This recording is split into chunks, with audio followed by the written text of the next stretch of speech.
Hi, everybody. Welcome back to the Benice Show. This is Sarah, and welcome if this is your first time on the show. And obviously, if you've been here before, you'll know by now that each episode we bring on a guest and we discuss different issues concerning our day-to-day lives. We talk about things regarding spirituality, personal development, and anything in between. In today's episode, we have a lovely, lovely lady. She's a psychologist and counselor, a psychologist counselor, as we'll find out from her. And I'm so excited to have her on the show. Been meaning to do this for some time. Her name is Edith Gwokyalya, and I would like, first of all, to welcome her to the show. Hi, Edith. Welcome to the Benice Show. Hi, Sarah. Hi, everybody. Thank you for having me. I'm happy to be here. Such a pleasure to have you on the show, Edith. And I'm so looking forward to learning from you. And I hope maybe even one of our listeners will be able to pick up a thing or two from you. Obviously, I know you and we've talked about a few things before. And I thought, what better way to share that than on a podcast episode? Today's topic, we're going to talk about grief and loss, or loss and grief, and the process in between. But before we get to that, would you be so kind and tell our listeners a little bit about yourself, who you are, what you do, just about yourself, so they get to know a bit about you.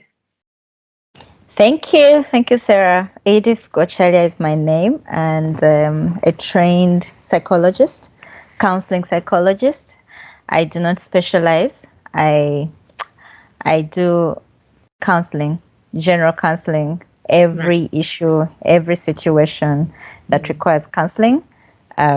We do work together. It's a counseling relationship, so it doesn't discriminate. I've been practicing for over 15 years now, and I work both remotely and physically at the moment. I am a mother of 3 boys, and I am also passionate about seeing people thrive, because sometimes when people have situations in their lives, they don't see better at the end of their tunnel. So I am passionate and mainly interested in seeing people thrive, seeing people get up, and seeing people get the best out of their lives. On top of counseling, I am really, really passionate about seeing that people see the better versions of themselves. Thank you. Oh, wow. Brilliant. Brilliant. I'm so looking forward to this. So today we're going to talk about loss. And as we're getting ready for this, loss. Loss comes in different ways. And I believe that most of us, if not all of us, do experience loss at some point in our lives. And maybe sometimes we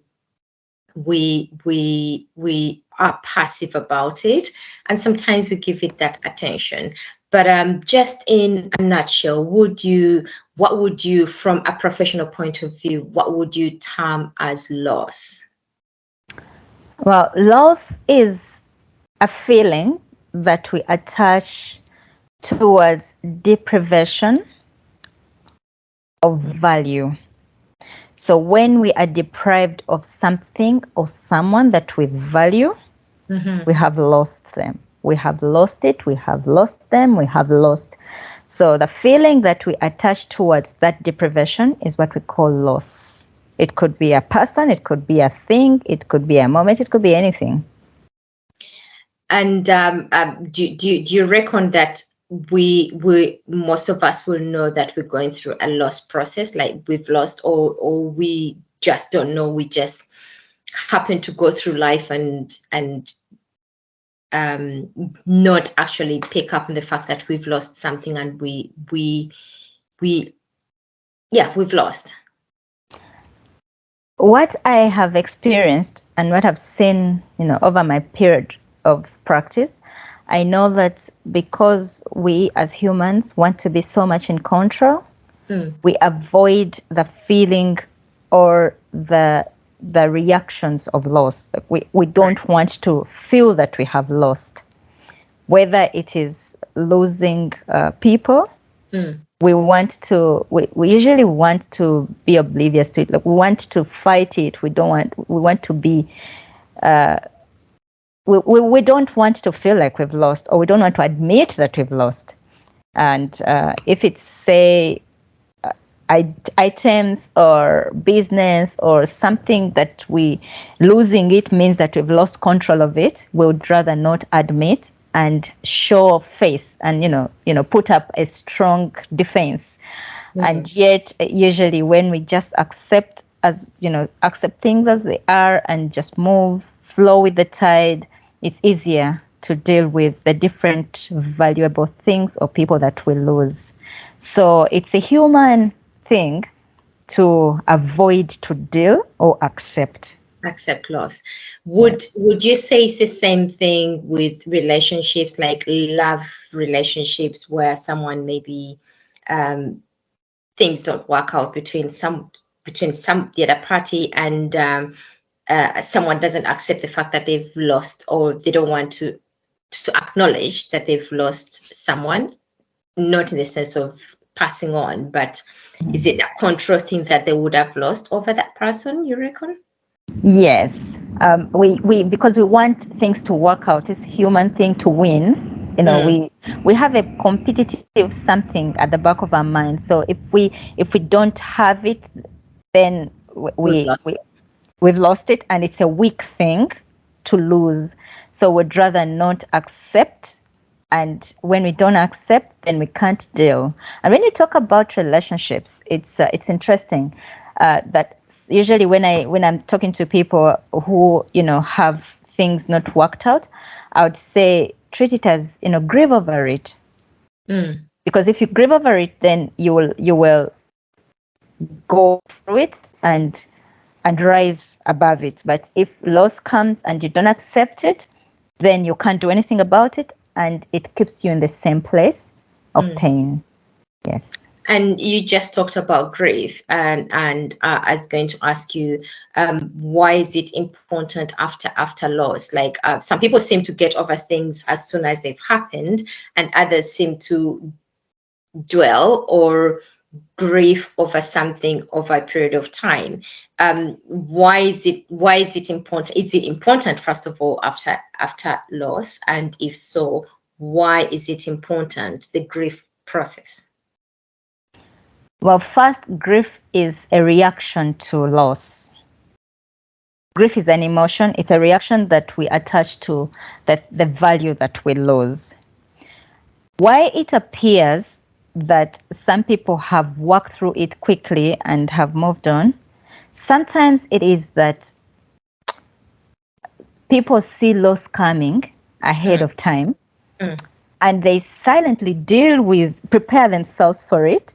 Right. So when it is made manifest, we think that they have moved on quickly. That's one thing. Sometimes people deal with it before it actually is recognized.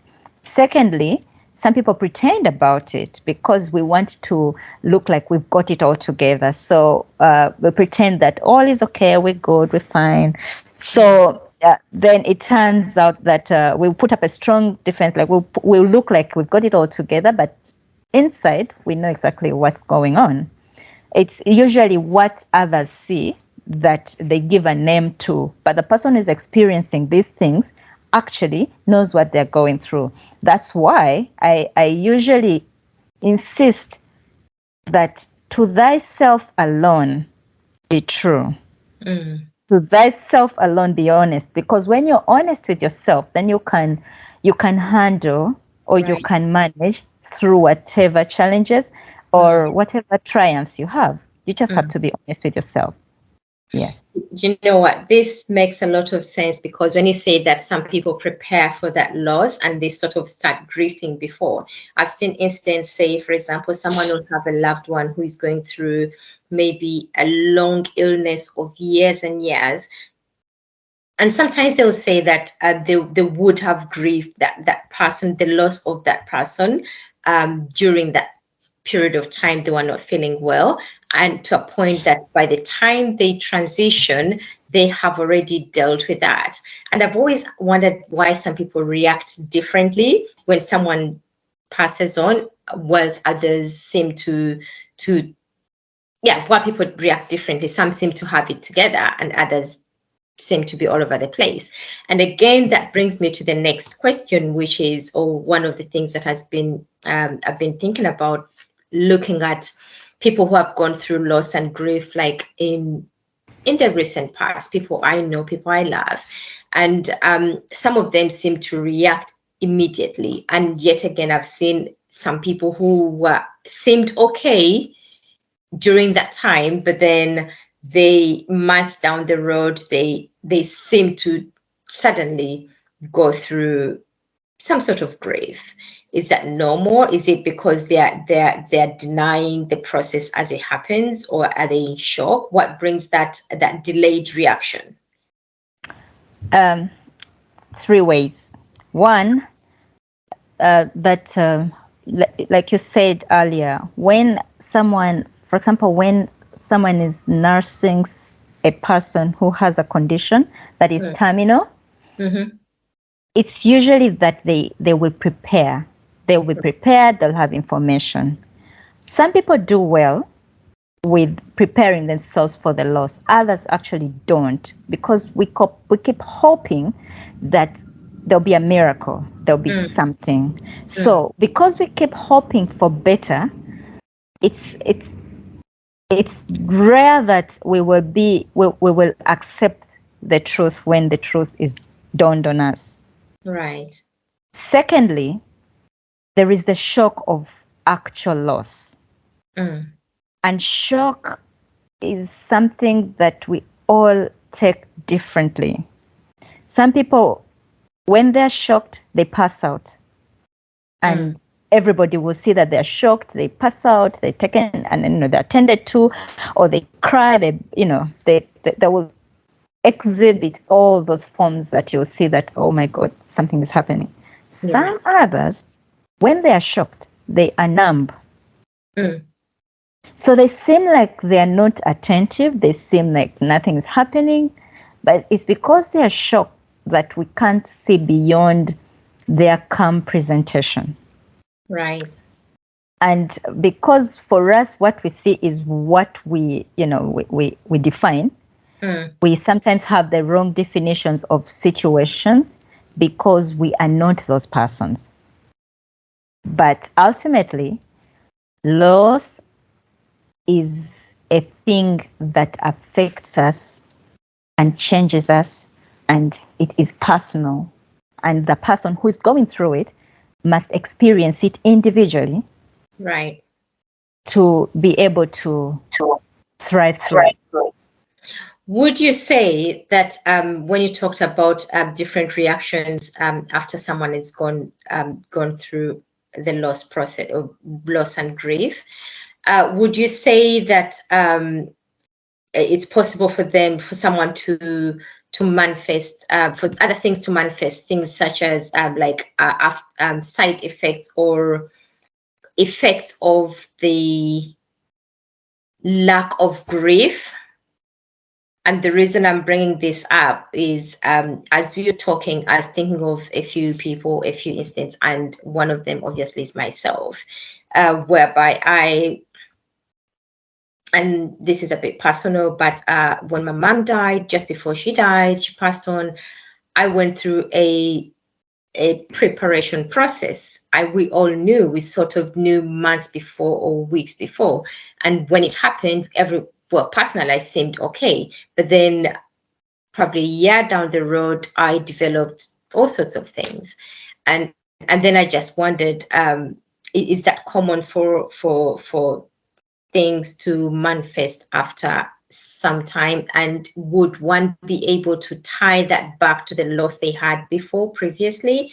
Say, for example, if somebody woke up 8 months, 10 months down the road after the loss, are there some signs they can look back at and go like, okay, this is probably a side effect of the loss I had and never grieved?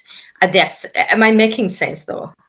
Yeah, you are. Yes, you are making sense. The thing is, I continue to say that it's personal.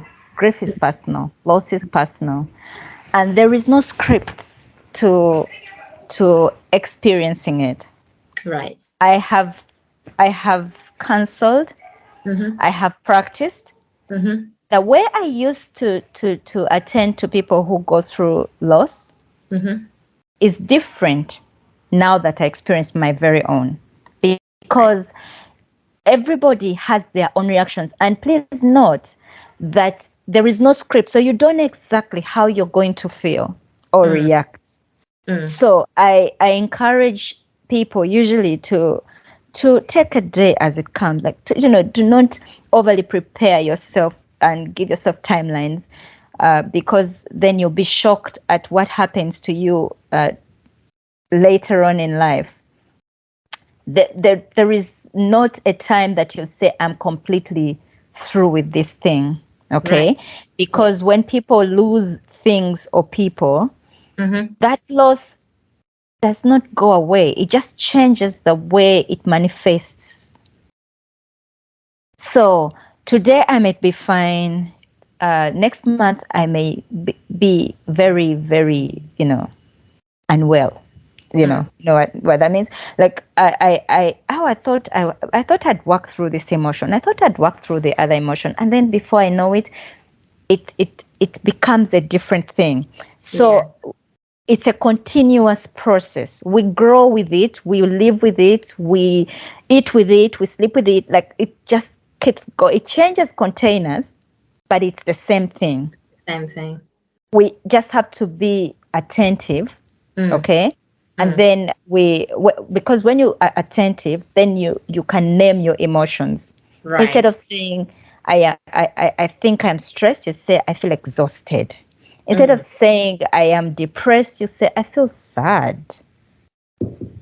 I feel so weary, you know, because then you can articulate that particular emotions. But there is no script, there is no timeline. It happens anytime because we are individually different, and loss is loss. Like it's not like going through school and you're going to exams and finish and graduate and move on. No, it's not.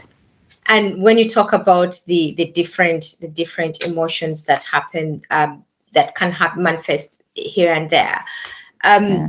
would, if somebody is able to pick them up and go like, okay, this is happened because I'm sad because, or whatever, does that boil down to the point, to the fact that they actually accepted the loss? Because I'm thinking, if somebody didn't accept that, if they didn't actually acknowledge and accepted it, are they going to be able to, they're not going to be able to name the emotion. And you talked about you've experienced loss in the recent past, which I would like us to talk about. I don't know if you want to talk about that a little bit. What kind of loss you experienced, and how you have managed to use that experience in conjunction with your that personal experience in conjunction with your professional experience, and what have you changed how you approach that topic completely, or what experience has that brought to um your tools, because I feel like you have more tools today. Well, thank you. Firstly, I on the 20th of June, 2021, Sunday morning, Father's Day, Mm. I lost the love of my life to COVID. Because I have a strong will, and I also believe and hope. Usually, whenever I was faced with the situations that seemed so scary, I always had the feeling that something different would manifest. So I never ever thought or saw any type of way in his illness that he was badly sick or something. Like for me, it never manifested in my head. I nursed him in the ICU for 2 weeks, close to 2 weeks.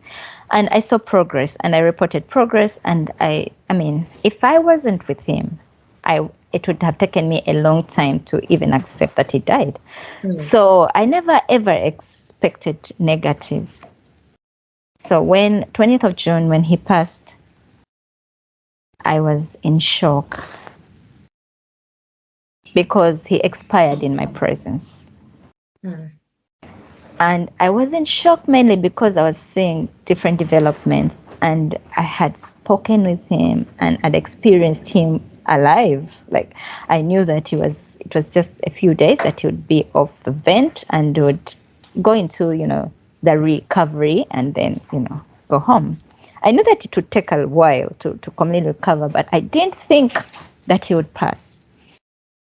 Now, before that, during the depth of the pandemic, I was doing counseling, as in grief counseling. I was reaching out. I was busy with different people who are going through, who are sick, who are scared, there was a lot of stigma and fear for death about COVID. That my job was mainly to, encourage people to be supportive, to give it a positive energy, to hope for better. When mine actually passed, please note, I loved my husband so very much. So when he passed, I was stripped. I felt like a part of me had gone with him. And because I was at a loss of words, when you lose, say, a parent and you are a second or third born or fifth born, there is someone else to take care of business. So it's usually that, oh God, I've lost you. You have the liberty to fall down and cry and, be out of order. Yeah. When I experienced the actual loss, I was like, okay, I have lost him, but I have children. I have lost him. It means that I'm everything now. I have lost him, so I can't tell him that I have lost him. You get what I mean? Yeah. So I felt so alone. And that shock went through me and it did not treat me very well. But I was just numb. It's not that I was numb. I knew what I didn't feel like saying anything. So I went by. And because I was so shocked, it became a physical reaction for me. It turned into pain. And that pain got mixed with other pains that I was experiencing, that I became hospitalized. Like it arose other conditions in me. Right. I also got tremors in my body that I started shaking all the time. But I was too shocked. Now, people thought that I am strong. People still say that I'm strong. But I will say, now I will confess that I was shocked. And for the longest time, I was shocked that I did not know what to do. I think the hardest part for me was having to break the news to my children. Because we left home on a Sunday morning. Daddy was not feeling too well, so he walked to the car with me to go to see a doctor. So the kids expected us back home. Right. Then later that in the day, I came home without him and told them Dad is still at the hospital. The doctors are looking after him. I came to pick a few things that we might need. They were worried because where we live is a homestead. So there was this whole stigma about COVID, and families had become too scared to even let their children out of their households. And my kids are too social, that they were too used to interacting with other children. It was difficult to manage COVID with children. So we got to that time where everybody feared to even come close to anyone. And now that my family had COVID, Yeah. so they were locked out. Like there was no access, and that was so painful for me because the parents are not at home, but the children are worried because for them COVID meant death. Now, so we got to the hospital, and I only spoke with them. I never returned home until Sam passed away. But I would talk to them, and my second born would say, "Mommy, I'm so worried. We're so worried." And I said, "No, don't worry that much. We have been praying and continue to pray." But I think I did not speak it in a convincing way. So when I came home, because when he passed, I needed to break the news personally to them. That was the hardest part of my journey. Right. So I get home and call them to the bedroom because everything was changed that Sunday morning. They're the only ones who hadn't gotten it, but everyone knew about it. So I called them into the bedroom and told them. It was the hardest thing. It still breaks my heart, the reactions that I got. So yeah, we went through the events and it's been tough. There's been hard days. There's been manageable days. So because the shock went through me, I had a condition, I had surgery. There were moments when I had to tell myself that I needed to be parent, both mommy and daddy to my sons. But now it was harder to do the daddy things because I didn't know. I mean, I never prepared to be a father. I only knew how to be a mother. So it became hard to, and I have boys. So it became hard parenting. I also got worried about parenting. Nobody ever prepares for single parenting. And it's not a cup of tea. And when you're in there, it's tough to make certain decisions on your own if you're not used to that. So I honestly say a couple of times I wanted to run back to my parents. A couple of times I wanted to run away from being what I am and having to do what I have to do, but I never got a chance to do it. So that's when I allowed that I don't have to manage anything. That's when I accepted that I don't have to be in control. And oftentimes when I was alone, I allowed myself to break down. And I would look for people to speak to about how I felt. But because it was mainly lockdown time, I didn't have much access to people. And I'm a person who appreciates physical contact. So I God help me, I accessed a person who is not even a counselor. But this person helped me a lot in the initial stages of my grief. And also it was a lot bearable because I have a spiritual background. So in my moments of wonder, I knew that I didn't have to do anything. I didn't have to understand anything, but it's tough. It is very tough, but it's doable. I think when you lose someone, when you least expect it, it's tougher because you have been hoping different. It's harder to come through because you never prepared for this. You never prepare. Financially, you don't prepare. You don't have, we all know the right thing to do. We all know that we should prepare, have wills, write our wills and, all that thing. But we don't practically prepare for our early termination of life. So when my husband passed, I was like, okay, So you mean also this happened? Even this, even the other. Oh, so you mean these people were not my friends all this time? Oh, you mean, that kind of thing where people come in and go out, and you identify yourself with reality. So reality hits home, and sometimes it doesn't hit too well. But I am happy that I know what I know, because if I didn't know what I know, I probably would have been different. But because I know what I know and I keep learning, I knew that however ugly or however low I felt, or whichever way it looked, I had to go through that day. So there were moments when I'd ask God to give me strength for every minute.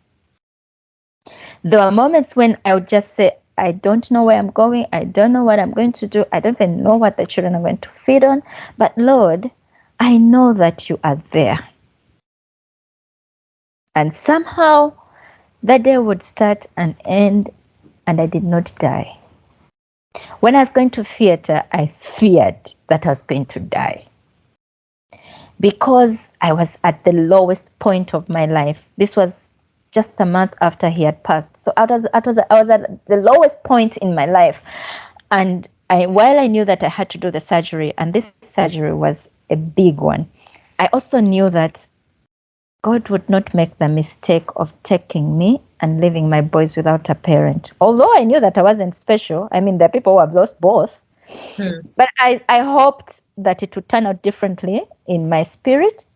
But humanly, I didn't expect to come out of theater. So it was tough. It's been tough. 1 year down the road, I still go back to the freshness of emotions. But I'm glad that I'm not where I was in June or July 2021. So I feel like I lost a part of me. I also feel that I now have a better understanding of it, and I would give better support. And I also know not to take for granted the things that I have and the things that are given to me free. I also learned not to just to hold on too hard, because life is an everyday thing. If I don't have today, I can't have tomorrow. And if I stay in yesterday, then I can't move. So there's been lessons, but the pain only changes the way it looks. But it doesn't easily go away. And the people that we lose, that we love so much, we learn to live without them, but they don't go away. If I go further than that, I will cry. I'm so proud of you, and I'm so proud of the journey you've walked so far. And of course, we've interacted a few times before this. I've seen the growth. I've seen my take from this was, you seemed numb and initially, and you didn't seem to actually understand the magnitude of this. Are you okay to carry on? Yes, I'm good. I'm good. Good. And that was my understanding, and I know what people meant when saying that you are strong. But sometimes I feel like when we dismiss people's emotions by packaging them as strong, we actually when we say that people are strong, we sort of dismiss their pain, their grief, and in a way it can affect them differently. It can affect them internally, and they might feel like, well, what's the point of talking about this if people already think I'm strong? You talked about living moment by moment, and I feel like probably that's probably the best way to live in the moment. Like, the day would come and you go like, okay, today I'm going to live today and to the best of my knowledge or ability rather. And then the evening you're like, today I didn't die, today I'm still here.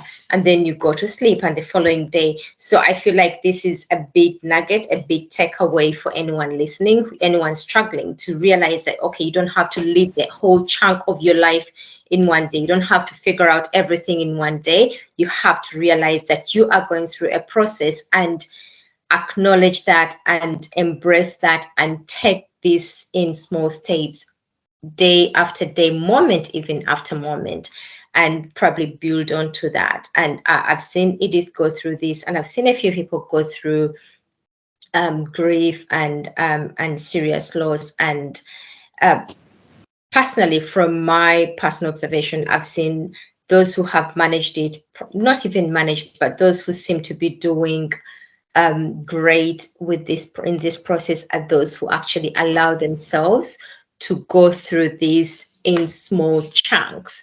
You talked about reaction, the value we give. This was at the very beginning. You talked about the value we give that which we would have lost determines our reaction. And then you talked about your personal reaction, which was numbness. And that actually goes to show how much you valued the person. Yeah. Right? Yeah. So and I'm coming back to your personal experience again. Sorry, I'm going like in circles, but I'm coming back to and I hope anyone listening is following. This is how I process things in my head sometimes. But bear with me. When you come back to your personal experience, I like this favorite line of words don't teach, experiences do. And I wanted to ask you, do you feel like that experience, hard as it was, difficult as it still is, do you feel like it has taught you so much that you can actually pass on to other people on top of what you already knew? Am I right? Yes. That you are more qualified to? Yes. So when as soon as Sam expired, I walked out of the room and asked God, what do you want me to do with this? And moments later, I got the message that I would serve from a point of experience. I would serve him from a point of experience. So it meant that when I go out to support people who are going through different situations in their lives, I would know better. Yeah. And I would not just approach my service from the perspective of I have trained, but I would approach my service from the perspective that I have experienced this. And I'm still experiencing. Exactly. And I know that I'm still growing. Right. So while I serve, I will know that I don't know it all, that everybody's experience teaches me something, and it's for edification. Right. That's my biggest. The second thing is that I learned to appreciate God and his sovereignty in my loss. I learned that hard as it is, all life and death stems from him. When he says it shall be, it is. So while I said, God, I loved my husband, I also understood that he loved him. So while we love the things that we love, we should know that we can't keep them if they have to go. Right. So I appreciated the sovereignty of God, and that I speak from a depth of knowledge. I also learned that being present helps a lot with dealing with loss. So however painful it has been, I told myself, stay present, stay present. There's been pain, there's been words, there's been experiences, there's been, you know, you come close to things and you're like, and you tell yourself, if I don't think about it, the emotion of anger will not cross my mind. The more I think about it, it changes its face, and I give it a reaction depending on emotions. Right. But when I stay present, it means that I want to get this out of it. So if I stay present, I don't dwell on things. I fail sometimes, but presence makes me appreciate life better. And it has helped me with my loss a lot. That the past has gone. I can't control it. The future is not guaranteed. If the future was guaranteed, Sam would be present, would be alive. But the future is not guaranteed. So he died. And right now, today, he's not dying. He died last time. So today, I have children to take care of. I have myself to take care of. And I have to keep going. Right. If I stay in the yesterday, it means that I won't progress. And if I don't embrace today, it means my tomorrow will not be certain. So I used to today and hope for better tomorrow. So staying present has enabled me to thrive. And I speak it from a point of experience, not from a point of that I've read or heard. No, that I've experienced it. Then the greatest thing that my loss has brought me is the birth of changing times. So from my loss came a whole project of changing times. Right. It is service to the world, and it comes from a point of experience and yielding to the calling. If you asked me today how I feel, I would say I hope to be better. That's all. Brilliant. Brilliant. When you talk about emotions, when you talk about grief, when you talk about, obviously, you did mention the different emotions that surface every day. And we all know that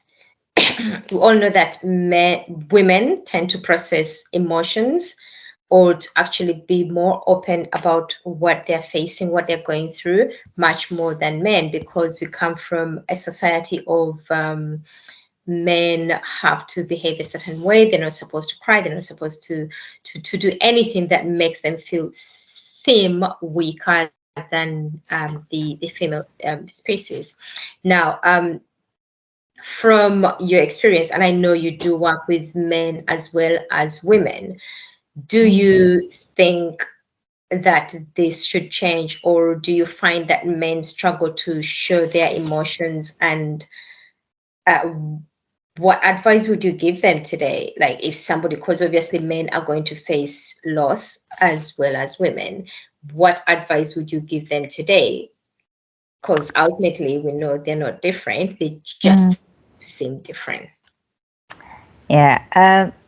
I've worked with men, and it's usually concerning to me when it comes to loss or grief that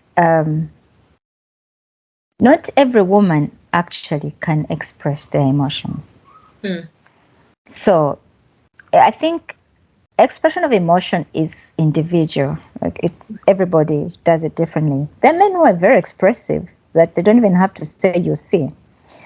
But society has not enabled men to be expressive, because when they try to express themselves, we usually articulate their vulnerability more than we would applaud them for speaking out. And that's like a society thing, which I hate so much. I will tell you my children, because that's what I'm exposed to. My kids, with their father, he used to say, men don't do this, men don't. You're a man, don't cry, don't do this, don't do that. And I would tell him, but dude, when we are here together, you cry. So why don't you let the children cry if they want to cry? Or, let them express themselves. So when he died, they ran back to the fact that the father used to tell them, men don't cry. So when I broke the news to them, my firstborn cried immediately because for him, he knew the expression of the emotion he felt. The younger ones, because they didn't see me cry, I was speaking straight. So they started to ask for permission to cry. Said, Mommy, should we cry? Is it okay to cry? And for some time, I felt like I didn't even handle that well, but I didn't have the tools that day to handle that. But I was like, children as young as their age, that was 8, no, actually, yeah, it was 7 and 4. They, that was 8 and 4.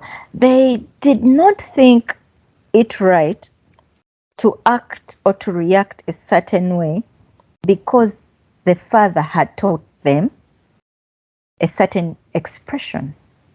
I believe that there are many men who grow up thinking that they should be brave about certain things. Who says that everybody fears? When we it doesn't mean that we don't have hope. No, we have it, but we are human enough to fear. So it's tough for men because there's not many men who stand out and enable men to react humanly.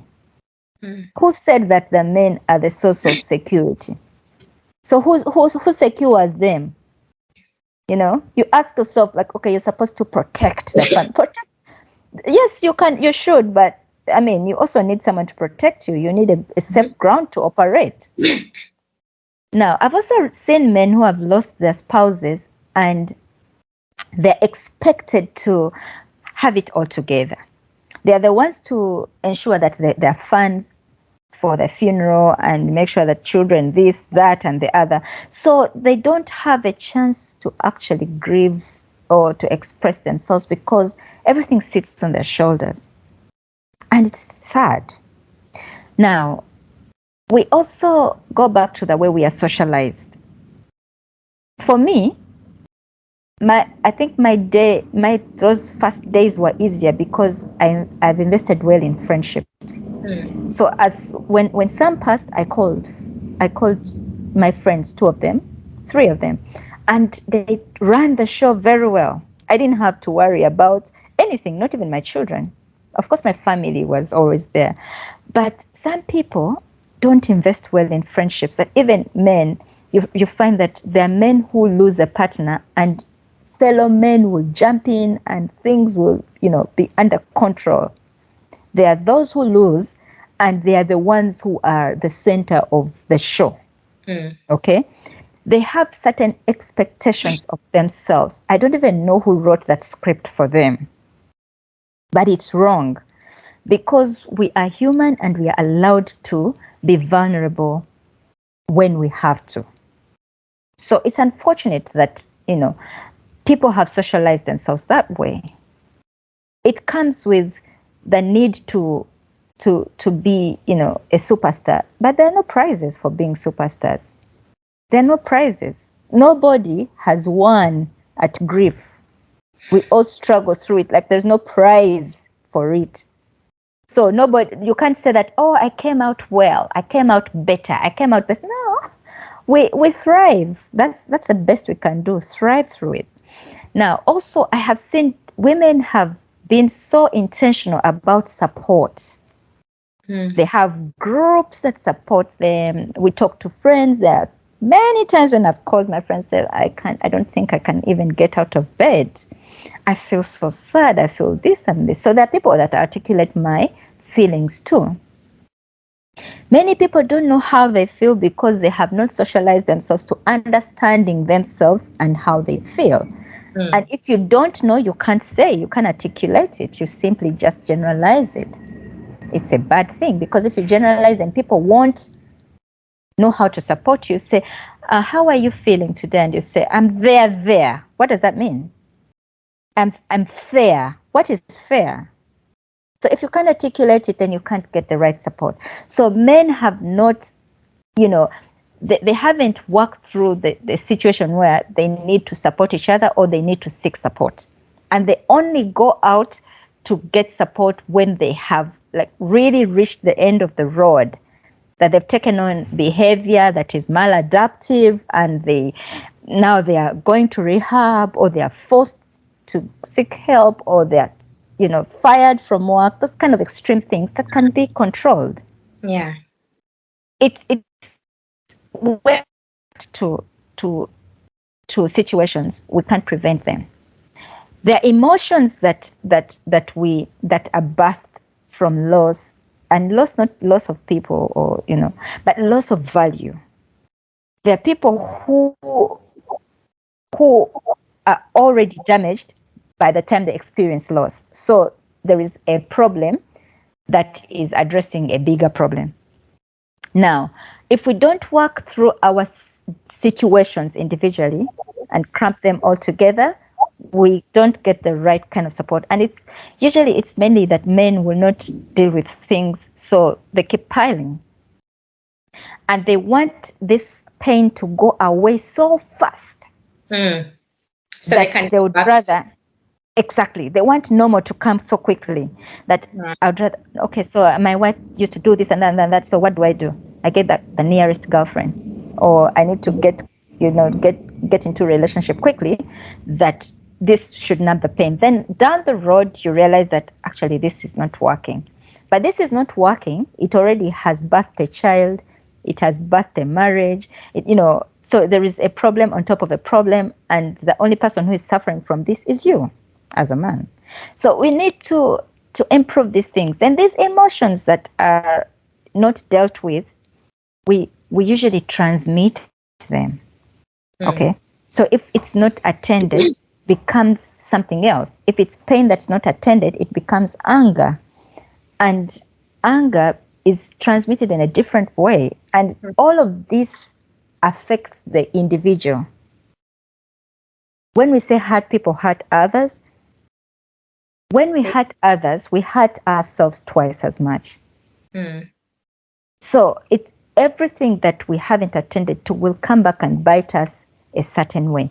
What I encourage men to do is to look out for support. Be true, first of all. Articulate how you feel, accept that you can't get all this under your control, and yield to support. If I did not yield to support, I would have run mad. Because there are a lot of times when I have had to be a man about my situation. When you wake up and everything is in your face, every bill is in your face, everything is in your face, and you have got yourself. That's being both man and woman at the same time. I am still thriving through it. I haven't really gotten there, but I'm still thriving through it. Why? Because I have acknowledged. And I know that some things I want to do. I know that some things I don't have to worry about. But it's not a script that we look at and we work through. It is something that we have to adapt. It's handed to us, and we have to run with it and make the best of it.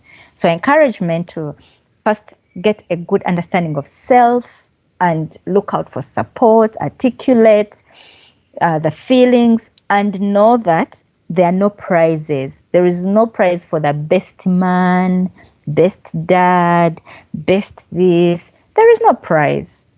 There is nobody who has won a prize, who has been the best at it. No, we all struggle, we all thrive, and at the end of the day, we go with nothing. Whether you have the best funeral speech, you have gone. Yes. Edith, changing times. Someone listening right now might want to maybe touch base with you somehow, and or maybe to find out more about changing times. Where can they find changing times, and how can someone contact you, get in touch with you if they probably wanted to seek help? Well, thank you. Changing times, like I said, was birthed by the loss that I experienced. So I have a YouTube channel, Changing Times with Edith Gwokyalya. If you went to YouTube, you could just, you will find me there.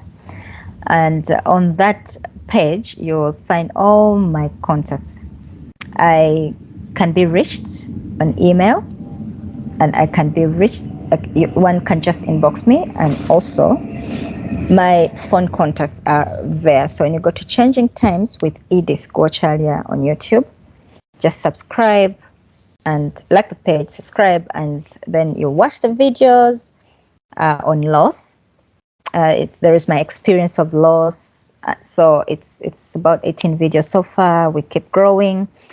So when you get to the page, you'll see all my details are there. I'm on YouTube. Of course, I'm on Facebook, Edith Gwokyalya. There is Changing Times on Facebook as well. There is the group and there's a page. So just look it up and like, subscribe. Instagram is Edith Gwokyalya, and then Changing Times _now. But mainly the videos are mainly on YouTube because it's where I have shared already. So I just, interact differently. And when you want to have personal contact, you cannot have physical contact unless you are in Canada. But you can have the virtual contact with me. When you seek out, you will get the support that you need. Brilliant. What I've learned from this is 3 things, and I put them down, and I'm going to probably stick them somewhere. 1, acknowledge that you're going through something, and the second one is to respect the process. Yeah. And take it day by day. And the third is to seek help, and in any whichever way, whether it's community, whether it's friends, whether it's one friend, whether it's a partner or someone, like to seek help, not to keep everything to yourself, but you have to go out of yourself and find leverage from other people's strengths and knowledge that they might have. Edith, what words, closing remarks would you like to leave us today? Well, I would say that we all have experiences. We all experience changes in our lives. So we all have changing times. It's just the difference in description, but our lives evolve. So what I encourage us to do is move with the tide. Accept that thriving through your life situations is all you've got to do. There are no prizes for the best person, but we have the choice to be the best person to ourselves. It's a gift that we give to ourselves. And choose yourself before you choose others. You can't give the love that you don't have. So give it to yourself first, and it will run over and flow onto the others. I encourage us to live in the present, because the present is all that we've got. Stay present and life will be a lot more bearable. Thank you. Thank you so much, Edith. It's been such a pleasure having you on the show, and I look forward to having you back some point. I was thinking of talking about parenting as a single parent, as a single mom, stepping into the gap, and a few other things, obviously, in the area of counseling and psychology in different areas of our lives as we grow and thrive. And on that note, I would like to wish everyone a happy day, evening, afternoon, wherever you might be. And please do follow Edith. She puts out really, really good content, and I'm pretty sure she will keep growing, and can't wait to see what she'll share with us in the coming days, weeks, and months. I remain Sarah, and I look forward to having you on the next show. Thank you so much, and be nice.